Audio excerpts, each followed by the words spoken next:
I am the Tofu Golem. Please enjoy the video. You begin by opening Google Scholar and typing a tight query using quotes for phrases and in slash or to combine concepts. Use minus to exclude noise, author, and journal names narrow results fast. Once done, set the date range and sort by relevance or date to prioritize foundational versus recent work.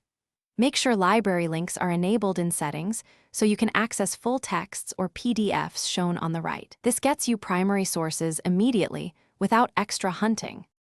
Next, you refine results by clicking Cited By to trace influential papers and related articles to discover variations on the topic. Visit author profiles to see other work and use Cite, Edu or file type, PDF to prefer educational repositories or full texts. Save promising items to your Scholar library and export citations in BibTX, EndNote, or RIS formats for reference managers. Set alerts for your query so you receive new publications automatically. Finally, you compile references by verifying citation details against original PDFs or publisher pages to avoid errors. Format entries through your citation manager, then double-check DOIs and page ranges. If coverage looks incomplete, run alternate keyword combos and cross-check with other databases for discipline-specific gaps.